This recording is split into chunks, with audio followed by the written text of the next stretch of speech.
So while I was in Anambra, I was staying with my mom's people.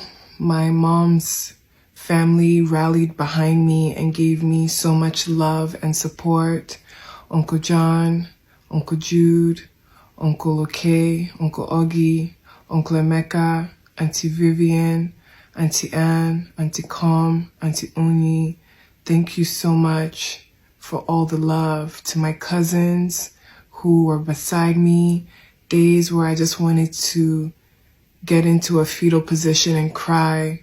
Oni, you made me laugh. Chinyenye, you are the best. Chijoke, Ebuka, thank you so much for your love and your support. When I finally was cross-examined by their lawyers, the judge now said I had fulfilled my obligation and that I no longer had to come to Nigeria, to Anambra, for the court cases, that my lawyer can now take over on my behalf. And so I felt like I had done everything humanly possible to see that I followed my God, the God of justice, in making sure that I gave my evidence, my testimony, and did everything I needed to do to ensure that the court matter was being handled in the proper and legal ways. Leaving Anambra after a successful court appearance, I killed cross-examination. I'm so proud and so happy to be through this process. I've really come a long way, but I give God the ultimate glory. Don't do evil, it doesn't pay.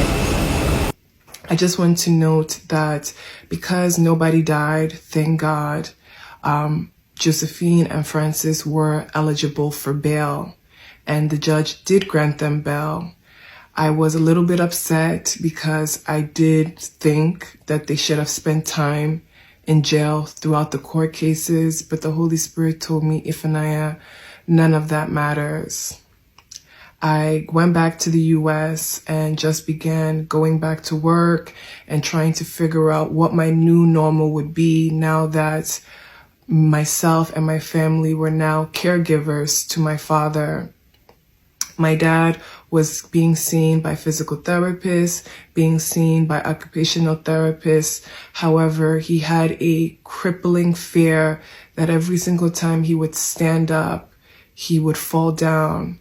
And so it didn't help to speed up the process to get him back to full restoration, but we were believing in God that he would be able to walk again. Through the use of a walker, my dad is now able to be more mobile. However, he cannot walk on his own.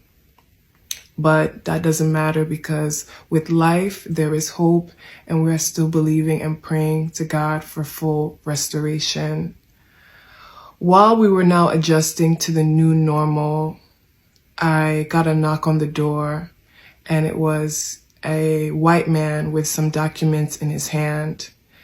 And when I opened the documents, I now saw that Gabriel was now trying to gain guardianship over my father so that he can send him back to Nigeria. He has submitted the documents through his own lawyer here in the United States that he wants guardianship because my father is incapacitated and that he's working in the best interest of my father. When I saw those documents, I began to panic because guardianship basically means that you have full control over this person, what they do with their finances, where they live, how they spend their money. And after finishing the court cases in Anambra and to now be served with these documents that Gabriel was now trying to get guardianship over my dad, because maybe I guess he realized that his power of attorney could only take him so far, the Holy Spirit said that this court case will never see the light of day. I got a call, court-appointed lawyer that was representing my dad. He asked me a series of questions, and I said, listen, if Gabriel wants to take this matter to court, so be it. I will fight tooth and nail to make sure that this judge is given all evidence that shows that even during Gabriel's power of attorney over my father, he mishandled it. He misused my father's finances. And if Gabriel is using his own hand to cause himself damage, I'll be right there to provide all the evidence needed. 1 week later, the court-appointed lawyer for my dad said, hey, Gabriel no longer wants to proceed with, this guardianship anymore, that as long as he hears from your dad, he's asking for a 10-minute conversation with your dad just to make sure that he is okay. I said, Gabriel will never speak to my father. He will never have that right to have a 10-minute conversation with my dad.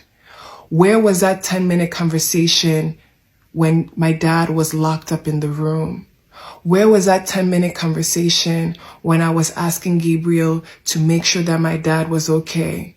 Where was that 10-minute conversation when he now found out how badly mistreated my dad was, and rather than coming to our aid, he only began to make more threats and be a bully to me and my family?